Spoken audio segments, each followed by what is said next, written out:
Well, tonight, Allie and I were honored to attend tonight's Gala of Hope benefiting Arkansas's Children's Hospital. This year's champion child is a remarkable story of an 18-year-old girl who has faced multiple life-altering diagnoses from cancer to end-stage heart failure. And her name is Mackenzie, and she's the 2025 Will Golf for Kids and Gala of Hope champion child for Arkansas Children's Northwest.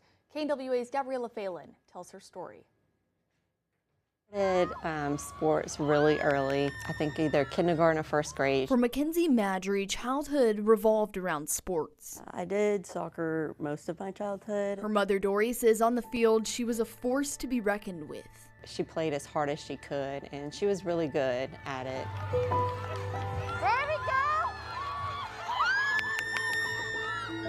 But at 14 years old, Mackenzie says something didn't feel right. Towards the end of my sports seasons, I noticed a bump on my leg, and it kind of was irritating, and then it just kind of started growing really rapidly, and it started becoming harder to bend my leg. Chalking it up to a sports injury, the Madries didn't make much of the bump just above Mackenzie's knee. We didn't think much of it. We're like, yeah, let's give it a few days and see if it, goes away on its own. Eventually, she had a hard time walking, and we knew at that point in time, we definitely needed to see someone. We knew that it wasn't going to be good. But after being referred from one doctor to the next, I was diagnosed with osteosarcoma. The diagnosis that followed was something they never saw coming. We knew something was wrong. We never thought it would be cancer, and until that diagnosis, we didn't even know bone cancer existed. It was a disease Dory says they'd never even heard of. We got started almost right away. I got it diagnosed in December and started chemo about a week or two later. But months into treatment, multiple surgeries to remove the tumor laid ahead. So I had my first leg surgery April 1st of 2021, which sounds like an April Fool's joke, but that's just happened to be when I had it.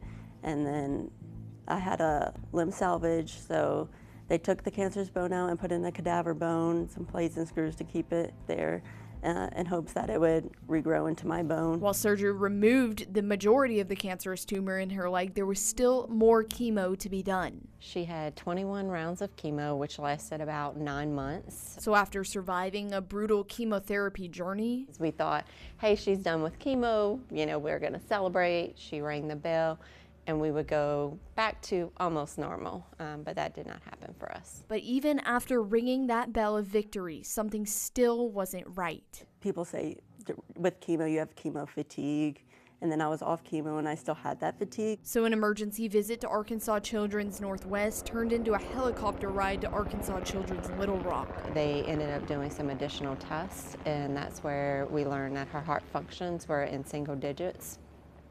And that's when the doctor sat me down and said, we are going to do everything to keep her alive. The diagnosis, end-stage heart failure caused by the chemo. But Mackenzie, already having been through it all, was ready to fight. I like to say that going through cancer kind of prepared me for having further diagnosis, just because I've been through hard stuff already and I can do it again. As her mother went to war with uncertainty. How are we going to survive this?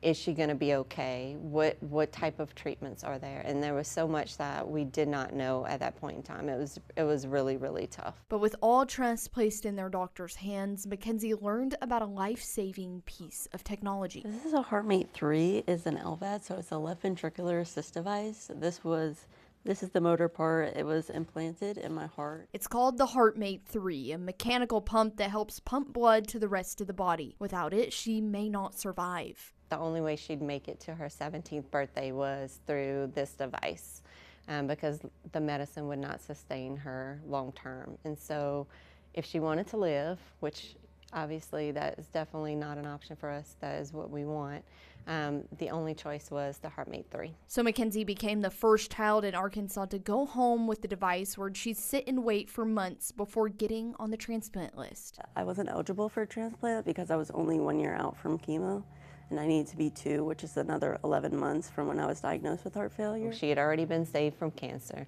She'd already been saved with an LVAD, and now to have a heart transplant would be, such an amazing gift. And one day, that call that they had packed a bag for months in advance did come. When I got the call, I was a little in disbelief. I didn't know if maybe we'd get there and something would happen. I ended up not getting the heart, and then when I finally got there and then they started wheeling me back, I think it finally set in that I was actually getting a heart. Dory says when Mackenzie woke from transplant surgery, When she woke up, she started to like pat for her LVAD because it became so much of a part of her that, you know, that's just a normal thing you do every morning. You grab it, you change batteries and plug in and things. So that was definitely, you know, a very tearful morning when I got to tell her, you don't have that anymore, you have a new heart.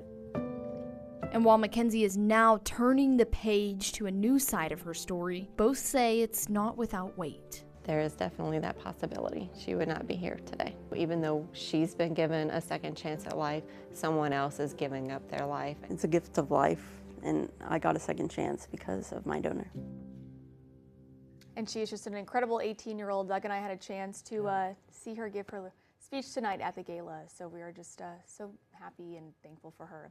That was Gabriella Phelan reporting. Mackenzie did share with us that her journey with Arkansas Children's Hospital has now inspired her to become a nurse herself. I love that. That's great to hear her say that tonight. It really is.